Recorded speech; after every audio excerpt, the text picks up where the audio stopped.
Dans cette section, je vais m'attarder aux journées de maladie avant de discuter des procédures à prendre lors de l'oubli d'une dose de médicaments anti-hyperglycémiens. Commençons par les journées de maladie. Lorsqu'une personne qui vit avec le diabète attrape une maladie comme une grippe, une gastro-entérite ou toute autre maladie qui cause de la déshydratation par la diarrhée, les vomissements, la fièvre ou l'infection, à ce moment-là, la personne qui vit avec le diabète devrait mettre en branle son protocole de journée de maladie. L'élément principal de ce protocole est de cesser la prise de certains médicaments.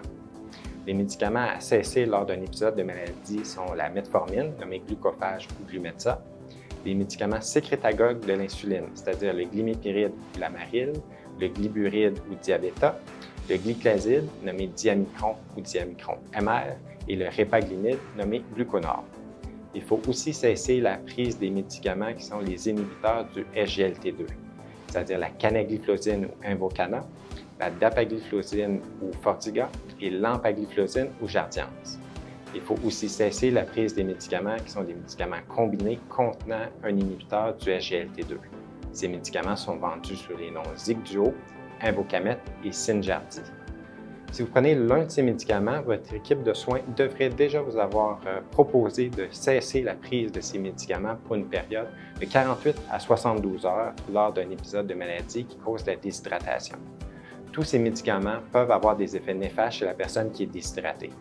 Ils peuvent endommager les reins ou causer une hypotension, une diminution exagérée de la tension artérielle. Il y a d'autres médicaments qui ne sont pas en lien direct avec le diabète qui doivent être cessés lors d'un épisode de déshydratation. Pour en discuter avec votre pharmacien ou votre équipe de soins. Pour vous aider à discuter des journées de maladie avec votre équipe de soins, Diabète Québec a préparé un document intitulé « Comment gérer votre diabète lorsque vous êtes malade ».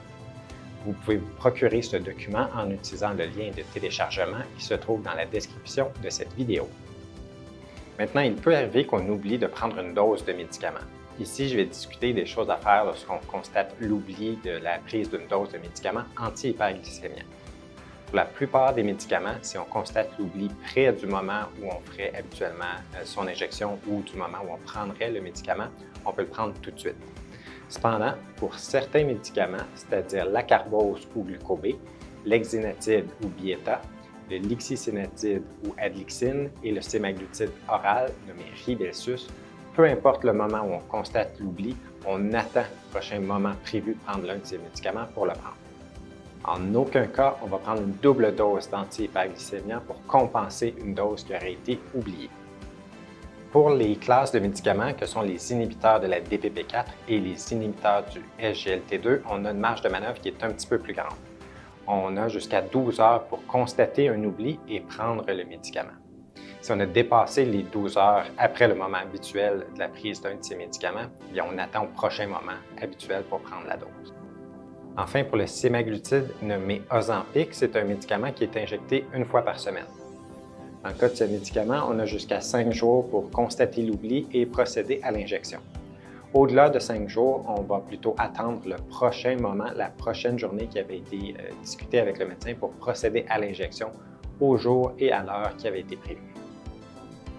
Vous en doutez, l'idéal est de prendre ces médicaments de la façon qu'ils ont été prescrits, c'est-à-dire à la bonne dose et au moment prévu avec l'équipe médicale.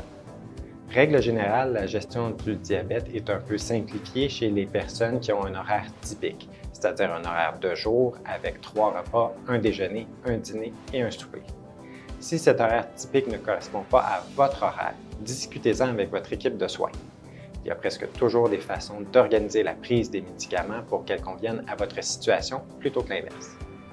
Lorsqu'on perd du poids, il est possible que l'effet des médicaments anti-hyperglycémiens devienne trop puissant. Si vous constatez ou remarquez que vous avez perdu du poids, discutez-en avec votre équipe pour qu'il y ait des ajustements qui soient faits le plus souvent à la baisse pour certains médicaments anti-hyperglycémiens. Dans la prochaine section, on va voir des recommandations générales concernant la médication et le diabète.